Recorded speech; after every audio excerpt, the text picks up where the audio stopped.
isn't it working? There it is. Okay. All right, we are live. Okay. Let's see. Yeah, that puts us pretty much ready to go.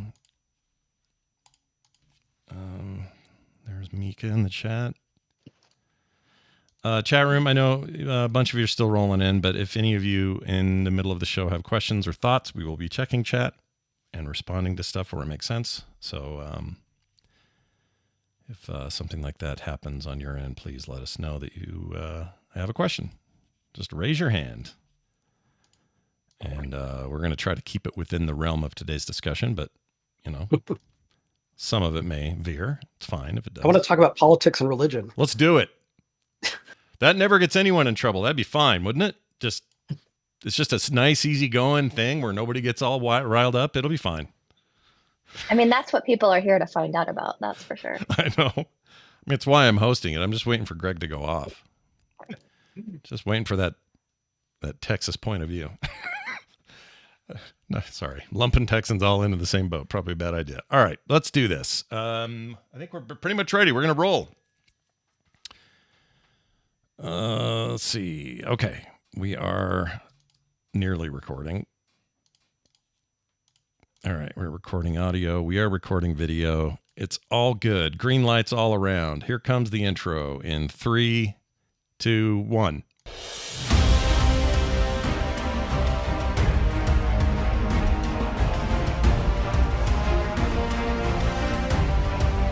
Fantastic Pixel Castle and Frog Pants Studios presents Word on the Street with Greg Street and Scott Johnson.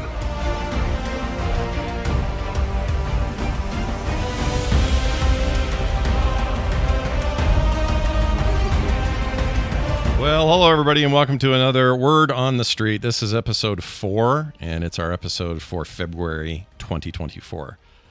We welcome you all to today's discussion. Greg Street, welcome back, man. How are you? Good. I'm good. 4 episodes. We're doing this. Can you believe it? I feel like that's a commitment now. We haven't, under 4, it was like, well, what are they going to do? And now we're at 4. This is it. We're locked in. Not turning back. All right. Long-term commitment. Yeah. That's okay. Go ahead, Candace. When we run out of stuff to talk about for the game, I'll just start talking about my favorite movies of 2023 because it was a wonderful year for cinema. Oh, yeah, it was. It was a great year for movies. Oh my gosh, we're going to have some off-air conversations because I'm a huge cinephile and I loved last year. Well, anyway, we're here to talk about Ghost and its production like we are every time we do this. And thanks for all your great feedback for the last couple of episodes, everybody. We really appreciate it. We have some of your feedback coming in the show a little bit later. And it's very good to be here. What is also exciting is we have another guest, and you heard her already. Welcome to the show, Content Design Director at Ghost at FPC. It's Candace Thomas. Candace, welcome to the show. Thanks for having me. Super excited to be here. Been looking forward to this for a bit because I told you pre-show, but there have been people in my circles who are like, we need to have that Candace person on, is how they put it. And I kept going, all right, that sounds good. I just think they really liked your energy and your passion for all things Ghost. And also, I think some of your experience is pretty cool. Let's talk about that for a second. You spent a bunch of time at Blizzard on World of Warcraft. You worked on New World, also on the new unreleased Riot MMO. A couple other things, that mythical Lord of the Rings MMO we all heard about happening at Amazon Studios that ended up not happening. You've seen some stuff. I would say I am an MMO aficionado. That's for sure. I play them. I make them. I tried not to make MMOs for a little while, and then I just got roped back in. I just love MMOs. What can I say? I love them as well, and I think that that's been the one thread through all of this is all of you are such MMO heads over there at FPC that I don't know. I just feel like Ghost has no chance of not being great. So that's my prediction this early in the process. Anyway, that's what we tell our investors. Yeah. So your focus, obviously, with the company is, as I mentioned, content design director. Now that may sound like to some people like a very broad term or a very broad job, but can you kind of summarize at least how you define that role? Yeah, I mean, it's broad as hell. Basically, there's 3 people, 4 if you count, and Greg kind of counts, I guess. There's like 3 little schools of thought whenever we're making the prototype, at least for the game right now, which is like there's the 3 Cs, if you've ever heard of that: character, controls, camera.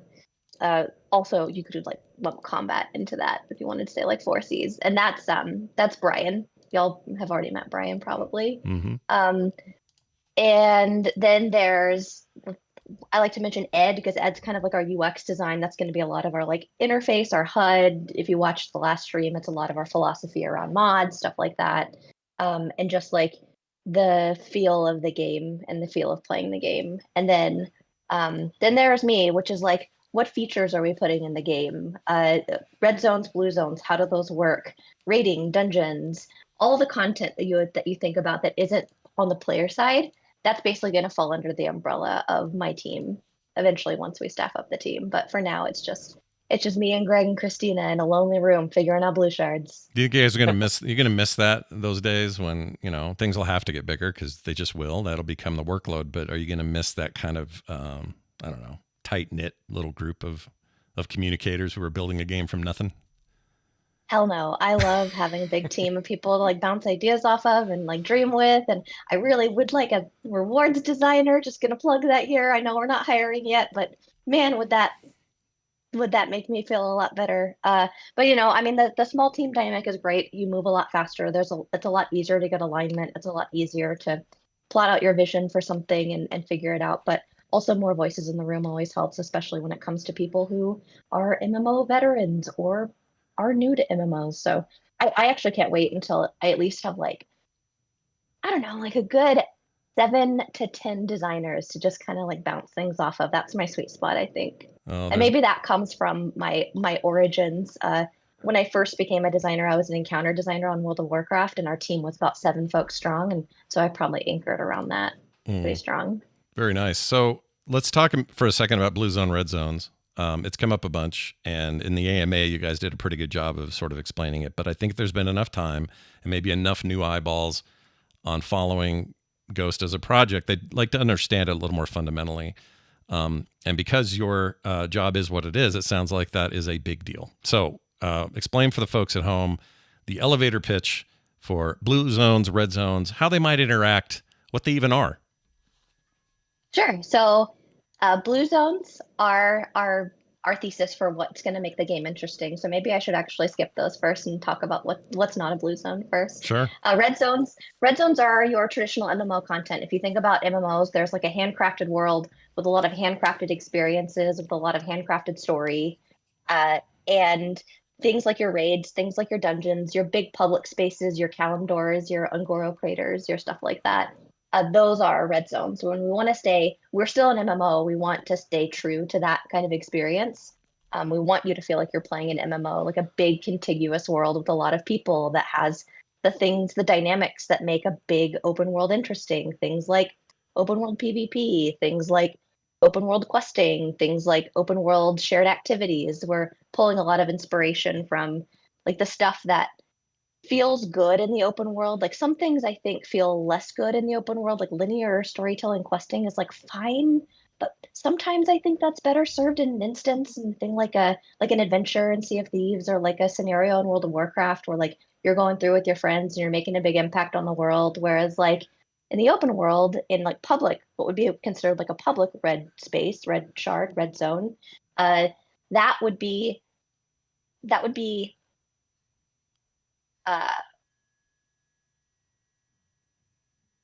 we'd still want to have that traditional experience where you're feeling like you're being breadcrumbed around the world, right? Like where you are exploring this village and finding out the local story about that, and you're going to the next place and you're piecing together the bigger narrative of the world. But we are trying to draw inspiration from the places that are just like great open world spaces. Like Timeless Isle in World of Warcraft is one that we use a lot. There's a lot of dynamic events going on, and you can always feel like you can slap yourself into that and like have fun with a group of people. I think Rift was really good for that. I loved Rift as an MMO because there was this notion there would be these rifts that open up in the world. It's kind of like a Fate in Final Fantasy, things like that, where like people would gather, and based on how well you did, the next rift that spawned would be like harder or better, and you'd have more folks, and you're kind of like building this mass of folks and doing fun stuff together. And so, anyways, it's a lot to say, but like Red Shards will be that big open world experience you expect with most of the trappings that you expect. We're hoping to improve on some of it, but we really want other players and that interaction with other people to shine in our open world red zones. How key is dynamic content in that regard? So if I'll just use an example. You mentioned the Isles. That was I really enjoyed that when they did it. But one of the problems we ran into at the tail end of that expansion, I guess it was Pandaria, was the feeling that I'd been to all the places. None of it was really changing. So I knew right where a certain regular repeatable boss would spawn. I knew where these caves led. I knew where that river was, and I knew where this place was. Like all of those things just they were open and they were in a world, but that world didn't feel like it changed much after that. And once you kind of knew the place, it just sort of felt like, well, this is like driving to work every day. I just kind of know where to go and what I have to do, and then I know how to drive back. Are there any ideas in your head this early on to hopefully make that world, I guess it depends on size too, but make that world feel like it's not new every time, but it's dynamic in a sense that when you get in there, you're not exactly sure what to expect? There's two things that come to mind when you talk about that. One is kind of like our shard structure and like the structure of our narrative, in that we have these, in our narrative, there are like worlds that can blip in and out of existence. You can either like unite them with the city. There's like shards that are floating around that I don't want to get like too much into the lore because we haven't kind of like reconciled a lot of that yet. But the notion that the red zones are ever changing, that sometimes there will be zones that aren't there anymore, and sometimes there will be new zones that come in. That's kind of, there's like a long-term dynamism there. But what you're talking about, that like freshness, that uniqueness, that variety, that's kind of not what we're indexing on for red zones. We want that familiarity. There's something really comforting about learning a zone, about knowing where all the POIs are and going back to that city that you saved, and maybe like role playing there or having a good reason to visit it. There is something that's like part of the traditional MMO formula that feels good about having those known spaces. However, that segues into what blue zones are and what blue zone superpower, because we agree, like that does feel like one of those things that we could bring to the genre to improve, that like there is something new, and there's always something new that you can explore, you can find, but that's probably not the strength of red zones in our game. Does that sound about right to you, Greg? Yeah, totally. We wanted to preserve part of the magic of MMOs, and that's where the red zones come in, because we thought if we just have randomly generated zones all the time, maybe we lose too much of that feeling of stepping into Silithus or Eastern Plaguelands or some end game zone where you kind of know what to expect and have an idea of what the other players are going to be doing. I mean, a lot of what I'm hearing, a lot of what I hear from this is, or at least my impressions from the AMA were a little bit like, okay, well, they're kind of talking about as for blue zones, which we'll now get into, but the idea of it sort of being like instances were in early WoW, which at the time, people forget how innovative that was. We were used to EverQuest where everything had a load screen, and you would have to, if you were going to transition from one zone to another, it meant you were going to sit for 20 seconds with a nice piece of art and wait to get in there. And while that's still true for instances, those other worlds would handle that with people waiting in line to get to content and trying to create an honor system where, well, you took down that boss, we're going to wait patiently in line here outside the cave, and then when you're done, we'll come in, wait for the spawn, then kill the thing. How will that feel? As you now sort of explain blue zones in more detail, I just wanted to squeeze that in there, wedge that in there as a thing, as a player anyway. I'm curious how that is going to feel when you transition between these two things, and how will I even notice? Right now, we're thinking you will notice, because the gameplay rules will be different. Like in a blue zone, you kind of go with a set group. Randos aren't going to show up there unless they're invited. Whereas a red zone is more, it's any player is out there. So right now we're thinking they feel very different. If they're islands out in the ocean, you're making a decision. I'm going to go to a blue island right now, or I'm going to go to a red island instead. And there'll be some type of transition, hopefully more interesting than an actual loading bar will like show your character journeying to the next shard or something. Right. Does that jive with what your plans are, Candace? Yeah, definitely. That's not going to be a contiguous, like no load screen experience. One of the things we're trying to solve for right now in prototype is how do we get that load as short as possible? Because we want to make a world that's unique just for you on demand. But what is our technology capable of? How quickly can we get that? And so definitely won't be no load time. We're trying to get it around like the 10-second mark. And so that's like one of our big constraints whenever we come into prototyping is like what technology can we use to give you these explorable worlds, and like how varied can they really be, and what are the axes for change? Can it be the terrain? Hopefully it can be the terrain. Likely it can be the terrain. But also like what else are we giving you that's unique, so that every time you spin one up, it's like it's fresh, it's new. You get that sense of exploration, and hopefully we give you a lot of interesting tools that make that exploration with your friends interesting. So what will be the difference, just fundamentally, the difference between, say, transitioning from the open world, quote unquote, red zone, and to these group specific places? Let's call them wonderful, magical places. Blue zones, we can call them that on paper, but really that's what we want the player to feel like they're going into a cool new place. Is there really a difference between that and, say, loading into a dungeon and doing some sort of raid? Is this more than just labeling this blue zones, when really it's just, hey, we're doing a 10-man raid this afternoon? Like, what's the difference? Interesting. Maybe I should harken back to like some of the stuff that we're trying to do that's the difference between red zones and blue zones, because we do want it to feel like a very different experience within the same confines, within the confines of like the same game. So an example could be, this is a small one, but like the kind of questing that you would do in a red zone is that traditional, like maybe you're getting breadcrumbed from place to place, very kind of like linear storytelling. Joe lost her necklace.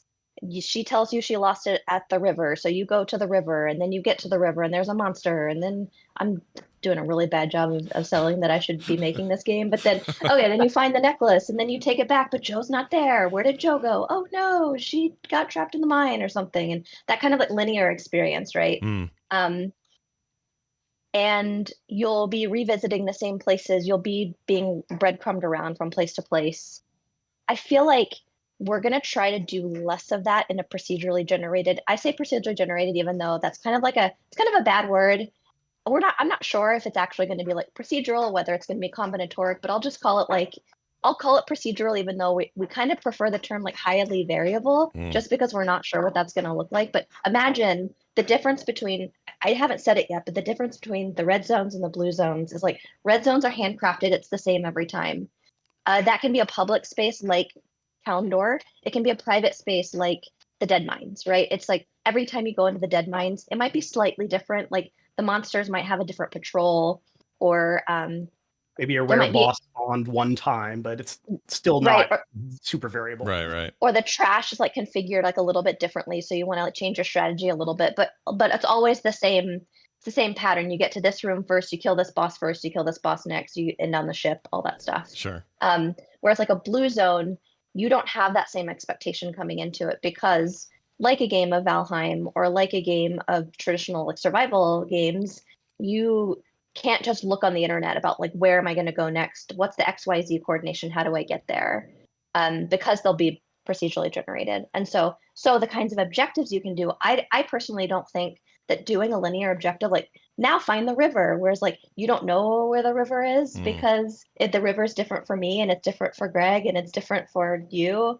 I don't think that really adds much to that like linear experience. But what you could expect is objectives to be more location based or like world based, like Fates in Final Fantasy, where like there's something going on in this region, you walk into it, you complete that, you walk away, it's done. Or you walk in, you don't complete it, you walk away. Later, they're still in conflict, or maybe they're not in conflict anymore because now that event is over. But does that make any sense? There's like quests that are stored on you in your journal that's like, you can always come back to it. Like Joe's always going to be missing her necklace for as long as you are playing World of Warcraft, as long as you have not finished that quest in your journal, then Joe is missing her necklace, right? Whereas like in blue zones, you won't have that same expectation that everything is going to be permanent, or that you're always going to be able to, that you'll be led from one objective to the next objective. It's probably going to be something more in the location, if that makes sense. It does. The challenge, I would assume, just from a philosophical standpoint, players,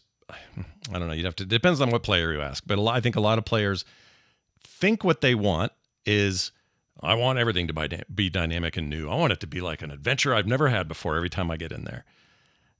And at the end of the day, the truth is they probably also want some familiarity. They want some repetition. They want something that anchors them to, well, we know what we need to do. In a traditional MMO, it's we got to go in there and we got to do this trash. And the only difference between this trash run and the last trash run might be we read a strategy today or saw a YouTube video that said you can avoid 3/4 of the trash if you go around this corner. Okay, so we're trying that tonight. So that was different, but still, it's sort of reliable. And you know that the boss that you're going to fight at the end is the same boss, and your ability to take him down at whatever difficulty depends on the team's skill and cohesion and all that stuff. So everybody always wants dynamic content, but they also kind of want familiarity. The one place I think it's always worked out pretty well, it's a very different game, but the Diablo series is very strong at saying here is a procedurally generated dungeon. It is not the same when you come in here next time, ever. It's going to be laid out differently. It's mostly geographic, but still, it's different enough that you don't memorize corridors and that sort of thing. And the monsters are random too. Yeah, exactly. That's another good point. Those are often random, and sometimes events within there are random. What you just described, Candace, sounds a bit more like that, which I'm all for, by the way, because I like that kind of experience. But at the end of the day, how do you make it so that it doesn't just boil down to, well, it was a little different getting here, but at the end of the day, I need this amulet because this is going to complete my set, so I'm fighting this boss and I'm getting out of here. Like, how do you it's kind of philosophical, and obviously you're early in the game, so maybe this is appropriate to ask now, but how do you reconcile those kinds of things? It's interesting because I think I agree with you that familiarity is really important, especially when you're leveling your third alt and you just want to know where you have to go. You want to feel comfortable. I can do this pattern of dungeons and get from this level to this level, and like that's known to me, and that's the experience I want to have. I think red zones are really powerful for that. Blue zones, though, we're going to try to lean into the objectives that make exploration more fun. So, like, if you want to do exploration, then that's why the philosophy for those quests is like they're quests in the moment, they're quests in that area, they're quests that might come and go. The world might be dynamically changing even as you're there, and you might feel like, oh, I want to do this thing first and this thing second, because if I do this thing second, maybe the druids will win versus the goblins. Like we're thinking about all of that, but also the gameplay loop can be quite different. And I don't know, Greg, do you want me to talk about like what we're thinking currently? Yeah, I think that would be fine. I was just going to add that I think you're right, Scott, is players are sometimes in different mindsets, and sometimes they want something that's familiar, and the skill they're really testing there is execution. Like, we know what the boss is going to do. It's just a question of can we pull it off or not. And sometimes that's exactly what you want. You want to go to that restaurant you go to all the time and order your favorite dish because you know what it's going to be. Other times you're feeling a little more adventurous. You're like, well, I've never gone to this hole in the wall place. Let's see what that's all about. And that's more like our blue zones, where the key is exploration and seeing what's over the next hill, and you don't know what's out there, which is really hard to deliver in an MMO because everyone is so focused on going from like quest to quest to dungeon in the most efficient way. Yeah, and go ahead, Candace, go ahead. I have a follow-up on that, but I want to hear what you had to say. No, go ahead, because I was going to go on a tangent. I was just going to say maybe there's I'm not trying to throw ideas at the team. I swear this will never happen on this show. But I had this thought.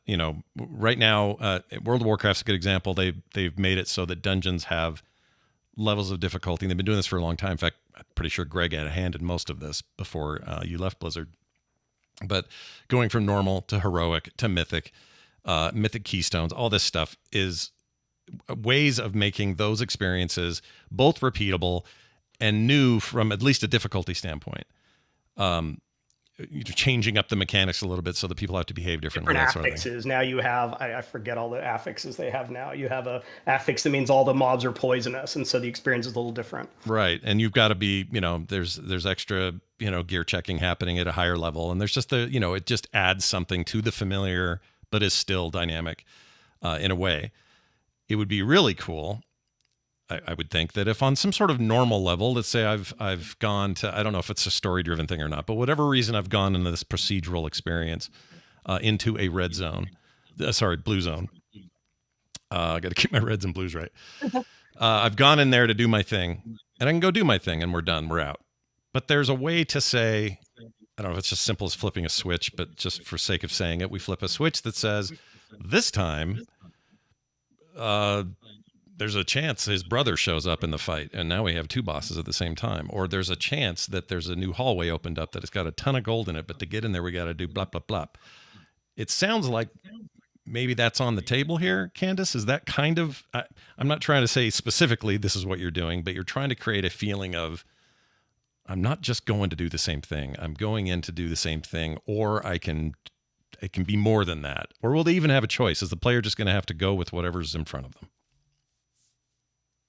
I think one of the reasons that you don't do that in traditional MMO content, where like you go into the dungeon, then suddenly there's like a much harder, a much different boss, is like you worry about that balance of rewards. Like someone's going to have to spend an extra 45 minutes to do something that normally only took 30 minutes to do, and then it adds pressure to the team to decide what they want to do. And so like you lose all that familiarity, you lose all that mastery. You know, like the tank may have made the most efficient route through the dungeon. They're really proud of that, right? And they feel mastery over that kind of thing.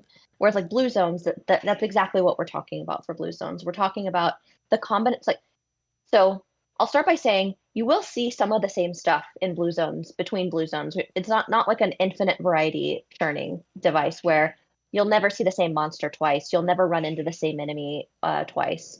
Right. That's just not the reality. Like we're not able to make a game that big. However, we're hoping that the combinatorics of the situations surrounding encountering that boss again. For example, if we have like enough like joyful traversal in the game that like maybe this time that you see this boss, he is on a ledge, and that's really interesting because you're like diving off the cliff sometimes, or you're pushing enemies off the cliff, whereas like he's not always on a cliff sometimes, is a good example.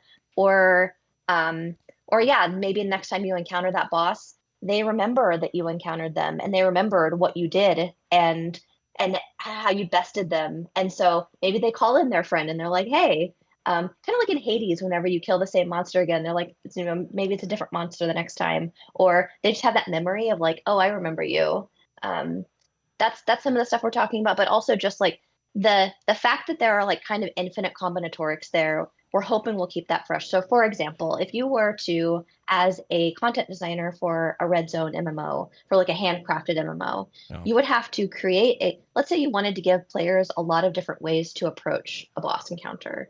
You want to say, the boss is in this big hut, and I want you to be able to like kite things. So I need to make a big enough open space for you to be able to kite things and like CC things. But I also want to make it possible for you to like open with rolling a boulder down a hill nearby and then taking out some of the ads. And then I also want you to be able to sneak into the back of the hut and try to, you know, stealth sap some things. Like you need to handcraft all of these combinatoric things, right?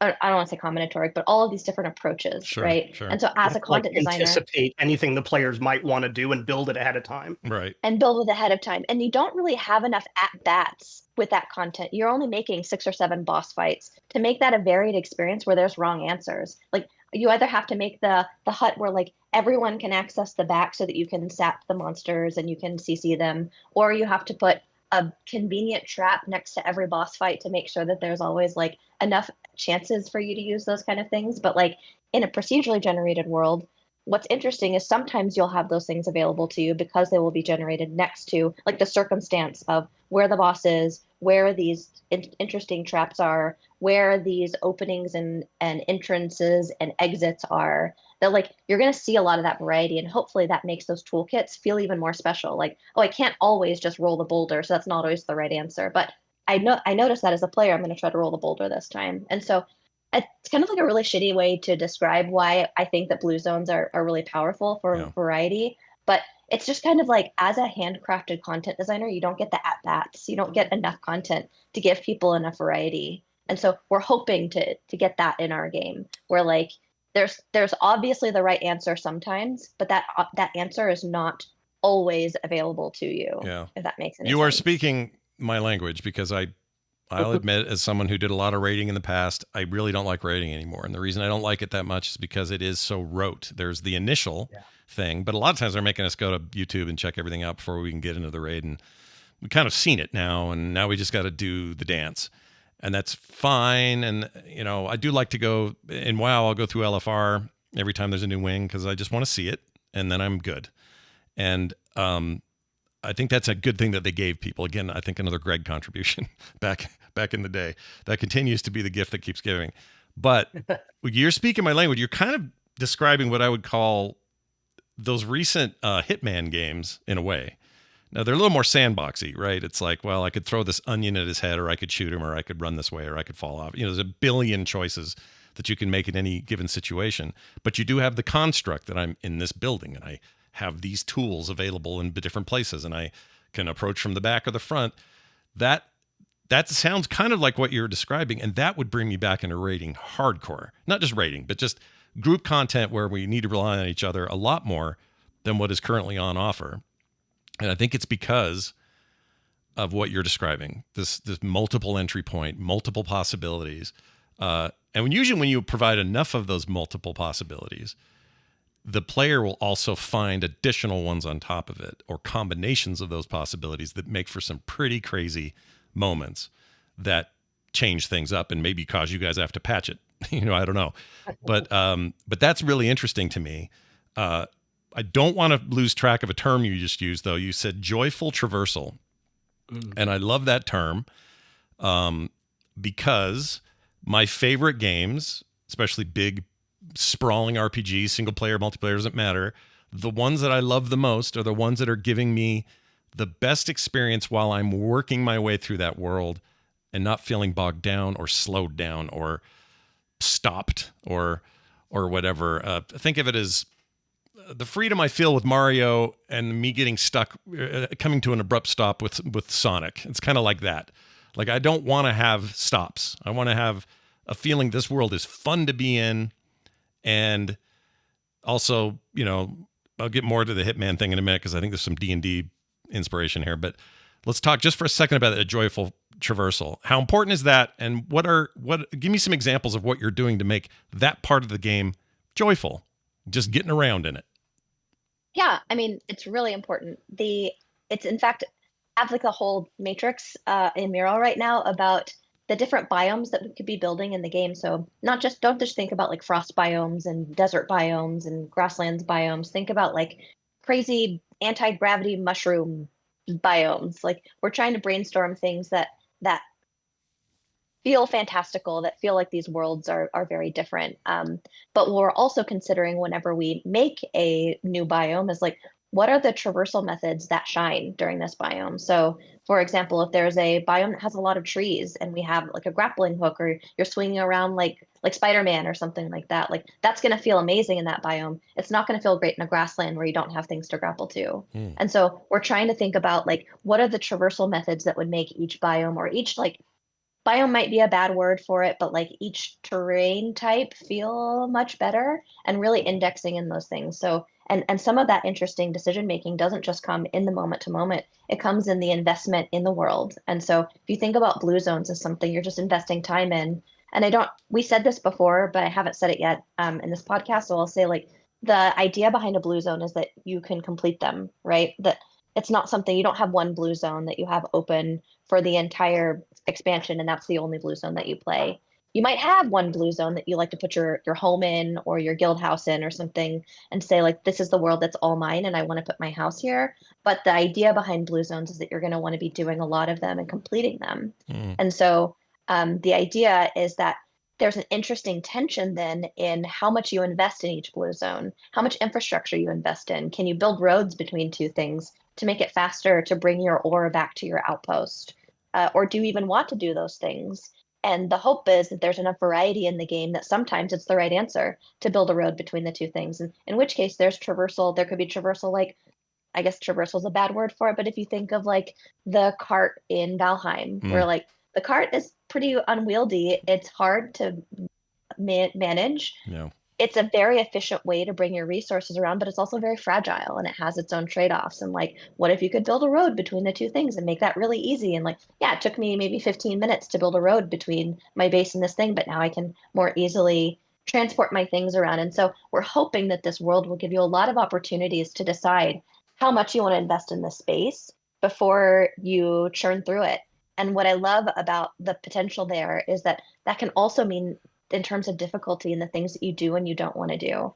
And so if there's a boss that you decide, I don't want to do this thing, maybe you shouldn't have to do that boss. Maybe you can just pitch that blue zone into the sun and say, you know what, we're done with this one. We're going to cash this one in. We're all done. And I don't want to do that. I think choice is really important in that I say this a lot, but like in a game where you're expected to do all of the content and you don't have any real choice. And I don't want to say like you don't, most games will have optional objectives, right? They'll have like, I'll give an example of in WoW, there's the pet battle system and it's completely optional. You can go through your whole career playing WoW without doing a single pet battle, or like archaeology. Some of the trade skills are completely optional. But often in an MMO, there's like when there's a new expansion or whenever there's a new set of content, it's expected that you're going to go through all of it and they're going to synergize with each other. Like you want to do the quest so that you can do the dungeons, and then you want to do the dungeons so that you can do the raids, and then you want to do this system of crafting legendaries so that you can do better raids. But then in order to do that, you have to do this other feature, and they're all kind of like entangled together so that you're expected to go through all of the content, right? Right. Does that make sense? Yeah, totally. The prerequisite thing that a lot of games do. WoW scaled back that stuff, but I remember the attunement days and all that. Oh my gosh, dude, it's a lot. Yeah, prerequisites, but also just kind of like that synergy between all of the content to make sure that you're doing all of it. Sure. And what that does, though, for a game, in my experience, is it makes the game feel too big in the sense that when you're an approaching player and you're saying, I want to play this new expansion, it's like, well, you have to know how to do your dailies here, and then you have to know how to get your weekly resource there, and then you have to do this dungeon every week because you're just leaving, or this raid every week, or else you're leaving loot on the table. And then finish your rep grind, or you won't have the right shoulder enchants. You need to do that as well. Yeah. Yeah. Right. And so the game feels really big, right? But then also, once you know what that core loop is, the game kind of feels small. There's nothing else. There's nothing that you don't want to do. There's nothing like there's this optional side adventure that I don't need to do, or like a bunch of bosses in the world that could potentially give me loot, but I don't need to do it. I don't know. And so I think that blue zones actually give us the opportunity to give you a lot of content to say no to, which might make the world feel a lot bigger. Rick in the chat had a really interesting point. He says, in old school RuneScape, there is a raid that has randomized layouts, and the meta is to restart the raid over and over until you have the optimal layout, which feels like a risk of this semi-randomness idea. How would you respond to that? I mean, obviously there's risk to every big design choice you make in the game, but that in particular, are you worried about that at all? Yeah, I mean, it's certainly a worry, especially whenever it comes to itemization and how lucrative the blue zones are and the kinds of things that you can get in blue zones. But I hear what you're saying there. I remember there's also sometimes when raids have that kind of variance. I remember there was a raid once in World of Warcraft where like the boss would either start on the left or the right zone part of the zone, and so you'd walk in and you would wipe until the boss was on the left side because it was slightly more optimal for the boss to be on the left side. It's something that's on our radar. I don't know if you had any thoughts about it, Greg, but I'm hoping that if you don't like the layout of your blue zone, if you're not having a good time in your blue zone, you feel okay just saying, you know what, I'm going to start the next one over, and it's not a huge time loss or like investment that I was making that I don't feel good about. I agree with that. On the one hand, we don't anticipate players kind of flushing through multiple blue zones until they find a good one, because that requires exploration. You don't know what's over the next hillside. You can't just look and say like, oh, there's no gold in this one. Okay, I'm gonna restart. Like there'll always be gold. It's just a matter of where you can find it. But to Candace's point, if you find something that's just not working for you, like, oh, we got witches and a castle and a dragon and giants all on this one, it's too much. Okay, it's okay to like abandon that one and just go do another one. Same way, sometimes you just decide not to finish a dungeon run because you're not having fun. So if you have the breadth of content to allow for that, meaning the players have, if they just are like, oh, I can't do this in here today, we don't have the right comp or whatever the thing is, to be able to say, kind of resign and say, well, there's always this, and you got like a list of 20 other things they could go do and they're just as excited about. I mean, that seems like the kicker, right? If you can do that, then it isn't just, well, this is the only raid there is, and if we're quitting tonight, well, I guess I'll see you guys next Wednesday. You know, like that's very defeating. But the way it's being described here today, it sounds like that, you know, if there's enough variance in the things they can do, when they can do them, and how they want to do them, this shouldn't be a problem if they run into a wall. Yeah, my main fear is just that like we make things that are cool enough that people try to fish for them, and that feels really bad where it's like, oh, there's like a follower that I can get or something, or there's like a pet that I can get, but it only appears during this, like in this biome during this quest or something. And so some people know, oh, I have to find this particular quest in a blue zone. I'm really sensitive to that. We're trying to design around that. The hope is that you never feel like you're fishing for the right blue zone. So some players, I just got a text from a friend of mine who's listening to this live. He's a very adamant solo player of MMOs. He says that had MMOs not moved, mostly with WoW, but moved to a format where you could do a lot of the game on your own, he would not be playing MMOs. Does this kind of blue zone content and these concepts strictly group play, or are the solo players among us going to enjoy this stuff? And either of you And can it's answer a really this. good answer there about like job differentiation, like the explorer versus the decorator. Do you want to talk about that a bit? Yeah, I think that okay, so if you think about what the core loop of a blue zone could be, imagine that in the same way that you would decide to run a dungeon in another MMO. Like I've done my raids for the week, I've explored everything in the public red spaces that I want to do. Now, what are we going to do for the rest of the week? Is there something that we can do that feels worthwhile? Hopefully, that's kind of like where blue shards come in, and there's enough variety that always feels like it's cool. So knowing that, like going into what the intention of a blue zone is, might help with that answer, because you shouldn't need to have a synchronous raid party to open a blue shard and want to do things. You should feel like you're empowered to do a lot of things, including complete the entire blue zone by yourself if you want to. So imagine that there's an objective. So if you imagine the core loop of a blue zone, one of the like narrative focused blue shards could be it's a world and you have to decide the fate of the world, whether you want to unite the shard with the city and help it out. Otherwise, it might like fade into non-existence. You might want to decide like, no, this shard actually isn't worth saving. We should destroy it. Or you might decide, I don't want to do the shard at all. I want to leave. Another option could be like, I love the shard so much, I want to make it my home shard. But the notion of going into this is like, this thing is completable. There are a set of objectives that I can do. Hopefully, I don't feel like I have to do all of the objectives. There's like one key objective, which could be like uniting it with the city or destroying it or something like that. And that would take some amount of hours for you to do yourself.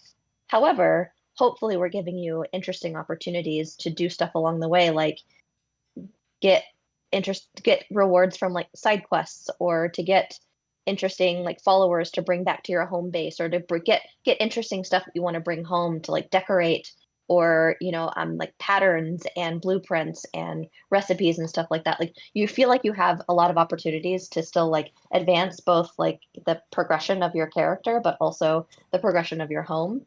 Anyways, so my point, sorry, I was getting a little bit tangential. A solo player should be able to feel like they're empowered to open a blue shard and take it to its logical end. The hope, though, is that there is enough compelling stuff that you'll want to do that isn't just like go to the blue shard and complete the objective. And then the stretch hope there is that those things are more compelling to do with other people. So we talked about having roles in the game that weren't just traditional tank healer DPS roles. So example being a blue shard opens up. It could be quite large. One thing that's really helpful is to have someone who's just really good at traversal, has a lot of like movement speed, can move around the map a lot and mark things on the map to say, oh, here's something interesting we want to do. Here's something else we should do. And here's my recommended route that we're going to take through the zone. And then when someone else joins, they can say like, oh, all this stuff has been revealed to me. That's really nice. We're hoping that there's some people who really enjoy that investment in the zone. Like I was telling you about, the people that like to build the infrastructure, the roads, the people who, let's say that one of the constraints we're thinking about putting on blue zones is like kind of like an extraction shooter, like limiting the amount of stuff you can take out of that blue shard to your home blue shard or to your inventory in the main city, stuff like that. And so there's an interesting tension there between like, do I just want to, let's say there's carrot seeds or something. Do I just want to take 25 carrot seeds knowing maybe I can't take more than 25 items off of this planet? It won't be 25, but for my for sake of argument? Or do I want to like build a plot of land and make high quality carrots and then convert that into carrot soup and then enchant that carrot soup so I can take like one really good item out of this thing instead of 25 ingredients out of this thing. And so the hope there is there's like an interesting tension there.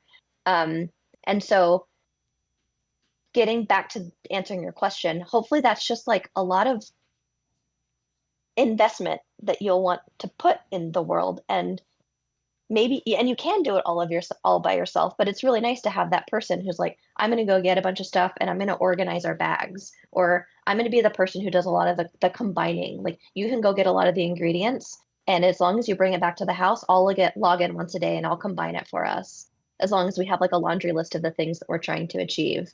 And then like it's kind of like a consensus between players, like, are we ready to finish this blue shard? Do we want to start our next blue shard? But ultimately the owner of the blue shard would, or the owner of like whoever like launched the instance, would have the ultimate control over where it goes and what happens. And so it's a long way to say like, yes, you can complete it by yourself, but hopefully we've made enough compelling systems that you want to have friends around. There's kind of, I'd say there's two ways to play solo. One is you just want a solo game experience. You just want to play like Skyrim or Baldur's Gate, and you don't want other players at all. You could play Ghost that way. Like, we're not going to kick you out. It's just probably not going to be as, as fun or certainly as efficient as having a group. Another way to play solo is you have friends, but you just can't commit to like a regular raid schedule, or you have to play at funny times. That's fine. You can play with the group like asynchronously, and you can make progress when they're not online and you're still all like chatting about it the next day, but you don't have to worry about, okay, everyone log on at 8 p.m. because that's when we're going to start playing. So hopefully that kind of player we can cater really well to. Oh, that's interesting. Also, what I'm hearing is confirmed advanced carrot farming and maybe a rabbit-based race. Is that what I'm getting out of all this? We're gonna farm some carrots, and that's the game. No, I like the idea that I can do a lot of things alone as a player, but I also like the idea that this is. I mean, Greg, you just described my schedule. This is how I have to play these kinds of games now. It's we'll get together when we can, but if we can't, is someone working on this, so we'll have those that night? Is someone else doing this other thing? It sounds like that's the kind of arrangement you're talking about, and I think that probably works pretty well, especially for players who've been doing this for a while, and now they're in the point of their lives where they can't just play 10 hours straight every day, and you know what I mean? Like, right, but you could log on and say, hey, I found us a bunch of wood and I reorganized our boxes, or I went and found where the next quest is going to start. So when you guys are online, you can do that. Even though we couldn't like do it together at the same time, we're still contributing. So my friend... No, go ahead. I was going to say, it could also look like I'm a great alchemist and I have a character that has all these rare recipes, and I'm going to bless your shard by coming in and taking your ingredients and combining them into these potions that you wouldn't otherwise have. I think that those dynamics are things that have kind of fallen out of the way by the wayside in MMOs for the sake of quality of life. Whenever someone feels like, oh, I need to make 16 different potions because there's 16 potion slots. There was a time where I'm picking on World of Warcraft, but understand that I love it deeply. I worked on it for 14 years, hardcore player. One of the things that happened though was it felt very arduous to get ready for a raid. There were like 5 different potions you could have. Flasks would fade whenever you would die. There was just so much preparation that you could do that people felt like it was mandatory to do. And so the systems would get kind of pared down. So potions turned into a battle elixir and a guardian elixir, and you could only have one of each. But what that kind of did was like remove the job of the person who just liked to make up a bunch of different potions. And it also removed how special it feels to get the potion that's not like the best potion for this class. And that's sort of the kind of thing we want to harken back to. We want to have communities where there's a breadth of things that people can bring to the game without kind of like quality of lifing out the need to have other people play with you. Though the thing that I also wanted to underline was like, that doesn't mean that the solo player can do everything in blue shards. Right. There will be bosses that you'll run into that you're like, this is going to take 10 people and I can't do it myself. And that's okay, because you won't need to kill that 10-person boss just to complete the shard. That's just one of those joyful things that you'll find that you hope you can complete. And that's like that tension of like time investment in the blue shard before you ditch it and you start over, or you turn it in and you cash in. And in our model. Does that also translate to just kind of leading from what you said about potions and the person who used to provide those and their job being diminished?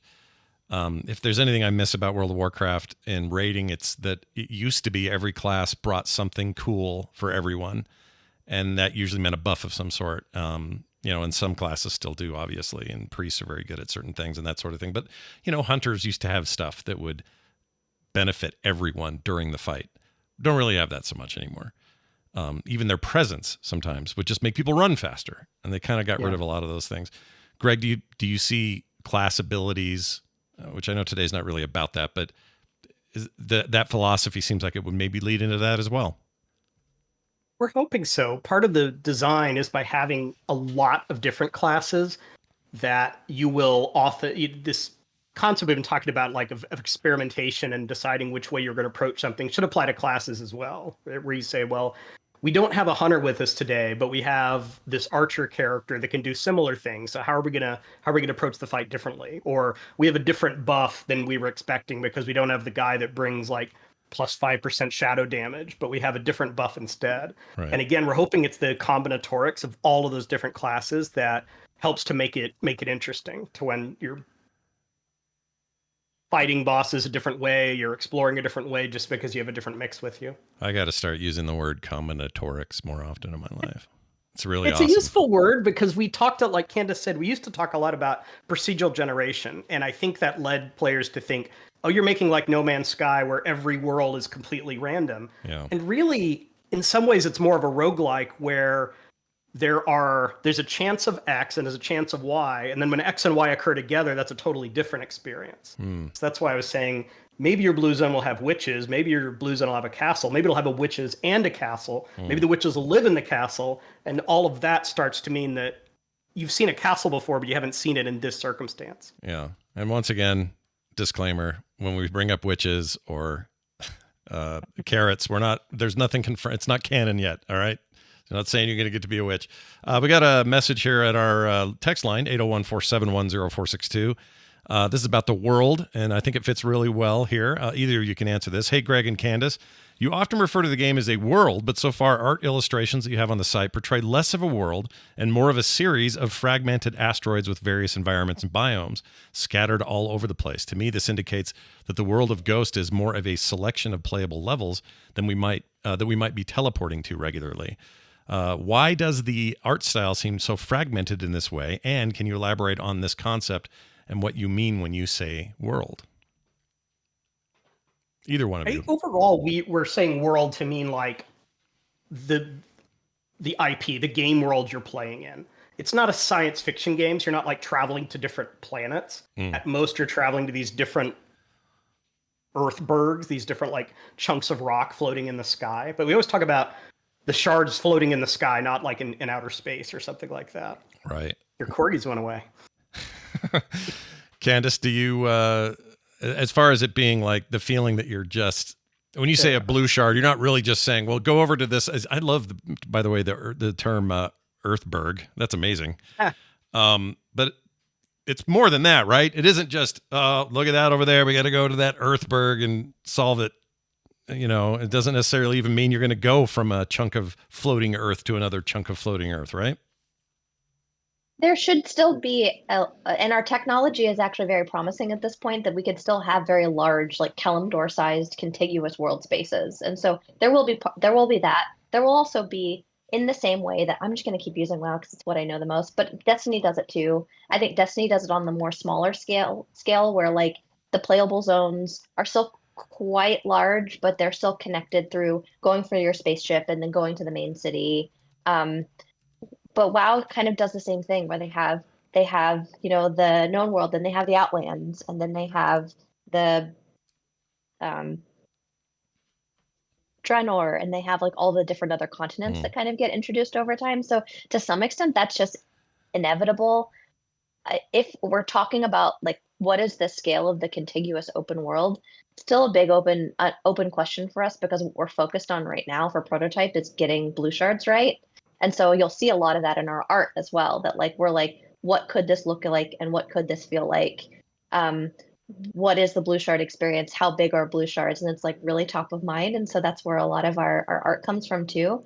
But eventually we will be creating our large contiguous world that you don't zone to get between the areas of, and still reconciling that with, so how does it feel to have bits of that world change over time? Like, is it that they're, if you think about like, if you think about Eastern kingdoms, like, does that mean that Red Ridge is just gone sometimes, and then that something there will be, sometimes there will be something new instead of Red Ridge? Like, we still don't know the answer to that question, because a lot of it is also like, what is our technology capable of? But I can say with confidence that we do want to have still like one large contiguous open world, that at the center of it is the big city or the cities of the game as the game grows. As would be expected, the game will feature lots of progression in various kinds, just base leveling and possibly other systems. We got a question about Ghost and its progression system as it relates to this. And Greg, I think I'll throw this to you because I have a little bit to add on to it. This is an anonymous listener who said, what are the team's thoughts on traditional linear leveling in MMOs, hitting levels to unlock things and set orders, etc.?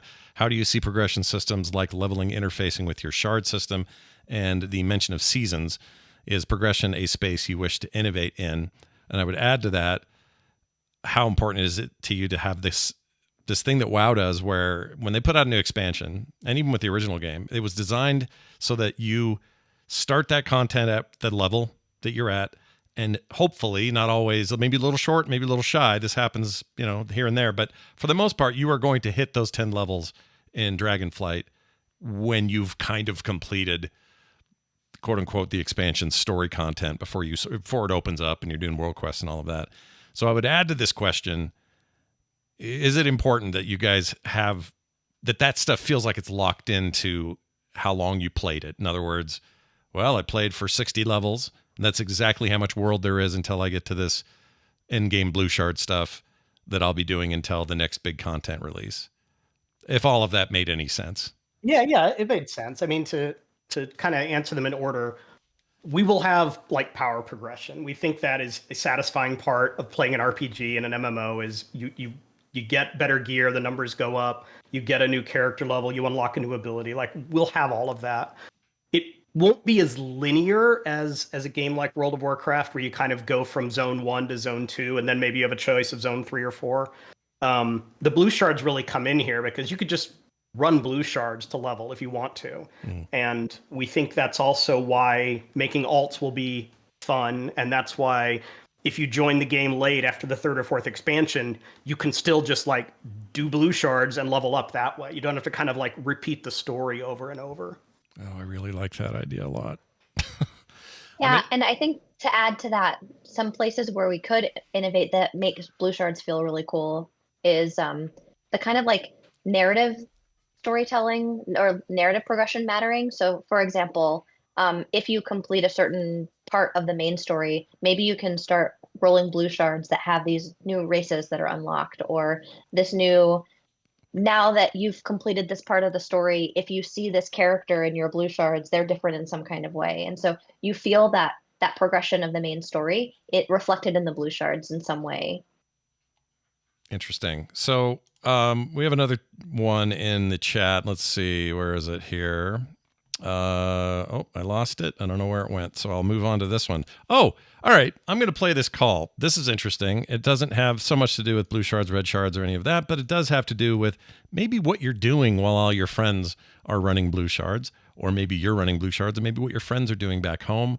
This is Adam 12 with a question about that. Let's check it out. Hey, it's Adam 12 from chat. Question about potential roles in this new game. Any thoughts to a social-only class, something that wouldn't be designed for combat? Say something akin to Entertainer from Star Wars Galaxies. A role that would provide an endgame buff that was useful to players, but yet provided a way for players to interact and socialize. Just a thought.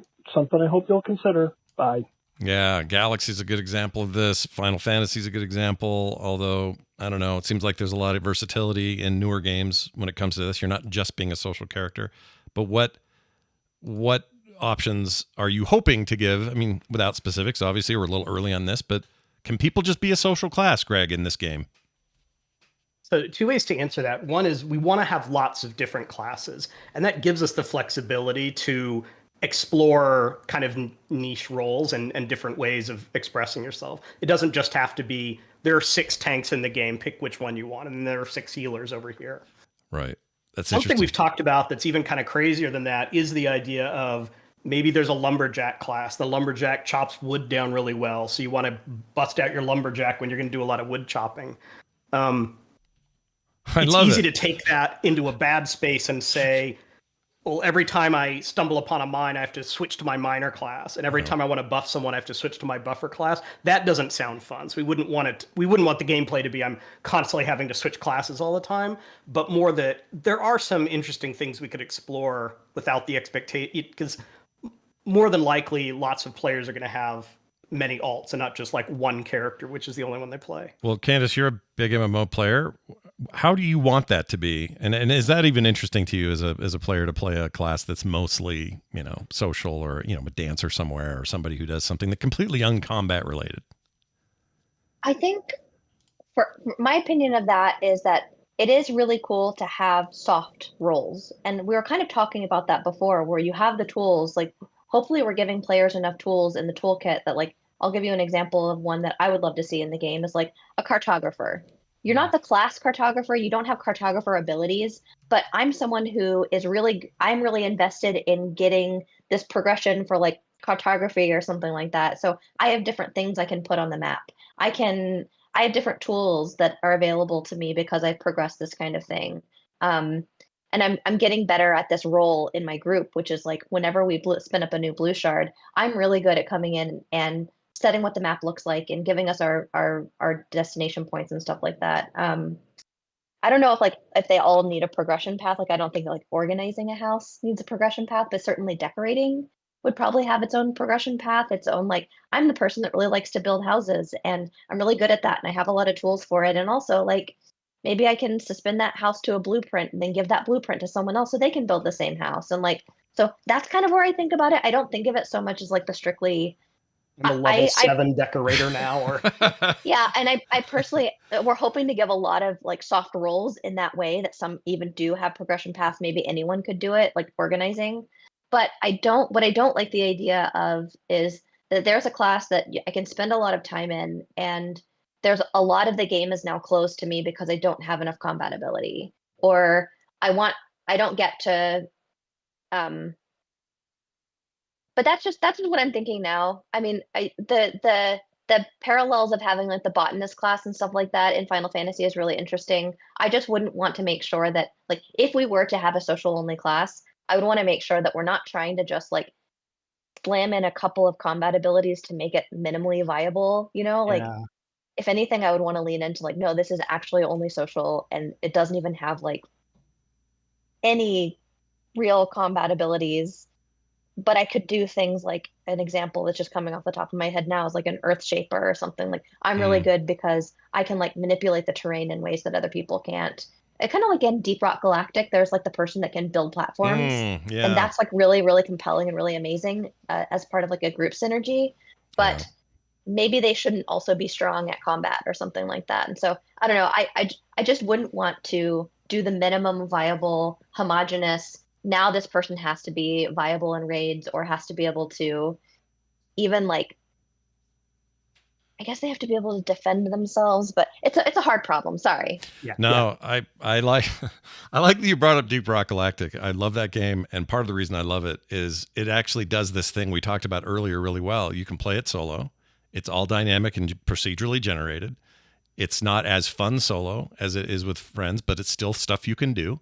And it's also ways to shore up resources and things while your friends are away. And when you do play together, you bring new tools into the situation. Like I didn't expect that to be a good example in my head, but it is, of maybe where you're headed, or at least the satisfaction you want to get out of these systems. That game does really well, maybe on a lower level, maybe on a more focused level. But how often do smaller games, not other MMOs, but how often do smaller games influence your design, your decisions, and your prototyping at this stage of Ghost?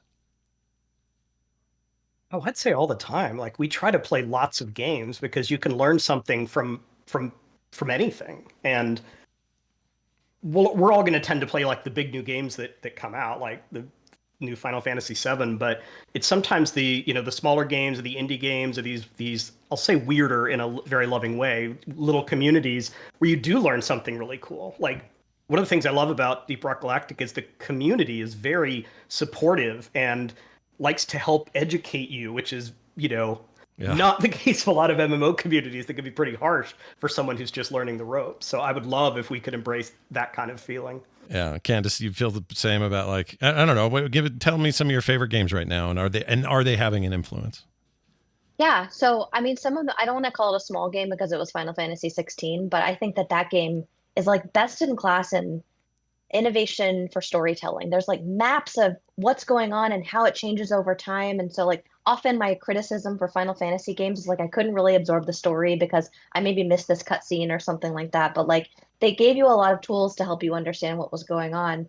And they were able to do things like selective information. So like sometimes when you're doing a quest and there's someone else that's helping you do the quest, I noticed that it always felt really meaningful when that person, narratively like the NPC, would come back and report to you the information that they had. You needed that information in order to finish the quest. It wasn't just like a side mission where I'm going to go collect the spear and the dagger, and then you're going to get the mace or something like that. Like I genuinely cared about what that character had to bring to the story. Anyway, so I think like that's an example of narrative structure that was really working. And I'm like, man, how can we improve our systems in our game to help you absorb and retain that story?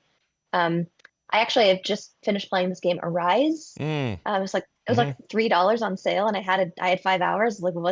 And I think that game was like a really good lesson in telling story without words. It's a story game. It's a puzzle game where you rewind time, which is like lovely. But anyways, they do a really good job of punching up, telling a lot of story just through gameplay mechanics and just through like environment. That I mean, if it's still $3 on Steam, you should totally pick that up. Yeah, I was just checking. It looks like it's still 80% off. So if you get a chance, that's a crazy reduction. Holy crap! My favorite thing to do is go to the Indie Summit of GDC because I'll play basically any of the indie games that get an award. The couple of games I picked up last year was Wayward Strand. That was a really interesting story because it told a story in real time, kind of like immersive theater, kind of like Sleep No More. And you could only spend your time in certain rooms. And the story was really heartfelt and it was really cute. And it taught me a lot about it's okay to miss out on some things, and how to structure a narrative so that if you miss out on that part, it still leaves you wondering, but you don't feel like you can't absorb the whole story. It did like a really good job of that. Or I played Not for Broadcast, which is not anything close to what an MMO is, or even like an RPG or a linear game. But what was really interesting was this game, Not for Broadcast, is like set in the 90s, and you are a person who is supposed to be editing the news in real time. So the news is playing, and you have to like run ads sometimes, but sometimes you have to bleep people because they're saying swear words. And sometimes you get to control the narrative. Sometimes you get to decide if they're going to talk about this politician, which image comes up. Are you going to like give them the scholarly look, or are you going to give them like the embarrassing look? And there was so much agency in the storytelling, but like combining that with the frantic, I have something else that's going on, almost like a rhythm game. It was a masterclass for me in encounter design because it had the same kind of parallels where like I have this thing, it's my DPS rotation. I need to be doing this. This is my rhythm game, right? This is the thing that has to be going on. But how many things can I really juggle in my mind, and how many cues they give the player, like really subtle cues whenever you're going to have to bleep something. And how can I really divide my attention? So anyways, yes, I play a lot of indie games. I play a lot of small games, and they're definitely my favorite part of GDC. If you get a chance to get the vault, definitely watch everything on the Indie Summit. Yeah. The thing I like about that last game you talked about is it reminds me of Papers, Please, but just taken to a kind of a crazy level of It insanity. really was. Yeah. I love that kind of stuff too. Well, that brings us to the close of our 4th episode. And I really hope people got out of it what I did today, which is a way better understanding of how the sharding system will work and its, basic design concepts. We got some real cool stuff coming up for future episodes as well. But we want to make sure to thank our guest today. Of course, Candace, thank you so much for being here. And yes, thanks for having me. I had a lot of fun. Greg, having you on as always. I mean, how are the chickens? We forgot to check in. The chickens are fine. Everything's good. Chickens are fine. I'm eating a lot of eggs. Well, good, because they're good for you. It turns out we're back on the train of eggs are good for you for now. So Eggs enjoy are good them. for you. Who knew? Yeah, for a while there we weren't sure. Anyway, I want people to make sure they got all the right info. FantasticPixelCastle.com for all things Ghost. If you want to follow what's happening over there, please do. Frogpants.com/street for all things this podcast. And you can check out the video archive as well as the podcast version of the show anywhere you get your shows. And if you'd like to text us or use that same number as a voicemail line, you can do it. 801-471-0462. We'll see you next time.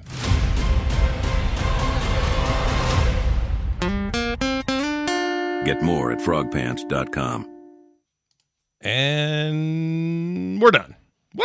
Hey. Well done, everybody. Thank you, chat room. You guys were great. There's some people on Kick who think the show wasn't live, and we're getting all complaining that this was pre-recorded. And I think that's a compliment that it looks polished We were or something. so polished. Yeah, or something like that. I don't know what that means, but there are people in here. I didn't bring it up on the show. There are people in here screaming about Earthbenders. And now we got people are like housing confirms. They're talking about decorators and all this stuff. Don't worry. All of these kinds of things will get talked about in their due time, everybody. Yeah, I mean, the advantage of us talking about everything is we have no filter, and we'll just tell you. The disadvantage is it could all change. That's right. Could change tomorrow. Candace, give me Yeah, your favorite movie of 2023, just real quick. What do you like? Oh, American Fiction, hands down, no question. That's what everyone's telling me, and I haven't seen it yet. All right. So good. I love Jeffrey Wright, so that's kind of all I really needed to get into it. I just haven't seen it. All right, cool. I saw like 50 movies this year or something. It's crazy. It is a crazy year for movies and games. What a weird year. Man, I already regret the Earthbender thing because, like, I'm not sure if our technology, if we can, like, shape the terrain that much. However, this is where I'll plug again. I'll plug another weird game that you can't even buy anymore. Legend of Korra. Oh, yeah. Such a great job of, like, the gameplay feel of different kinds of bending. Like, earthbending was very, like, high commit. You have to finish the animation, but if you do and you didn't get like struck out of it, then you could stun lock the enemies, and it was just like you get in this flow state, but it's very clunky and it's very like anim heavy.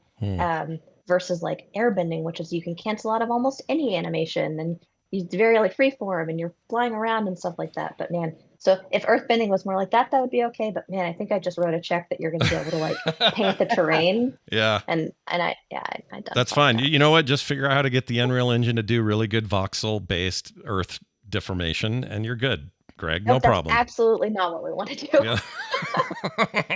You don't want these rogue earthbenders running around the game ruining everyone's terrain. Can't have that. Or maybe you can. I don't know. Blue shard. Do whatever you want in the blue shard. Well, that was great. Blue shards. Yeah, that was awesome, you guys. Totally great. And thank you both for that. And also John for behind the scenes and all the stuff he's doing. And I haven't been able to talk to her yet, but Faye sounds awesome. Excited to hear about her role. And I hope we get to do this again soon. We will. In a month from now, we'll get to do it again. Like one of these with John and Faye and just talk about how do we think about, involving players this early on when we barely have a game to talk about, but we still want to talk. Yeah, I think that is being scheduled, and I am looking forward to it because, that part of it's as much a part of game development in these days than anything. And I know we're going to get some good Candace questions back on to talk about encounters and all sorts of things too. Oh, heck yeah. And then we got to get Holinka in here so I can tease him about the time he guest starred on a show of mine and did some funny things in front of everybody. Maybe he doesn't remember. I don't know. It's a long time ago. Anyway, thank you both very much. I will see you guys soon in 1 Earth month from now. And everybody listening, thank you again for being a part of this. We will talk to you soon. Stay out of trouble. Be safe. And enjoy yourselves. All right? We'll see you next time.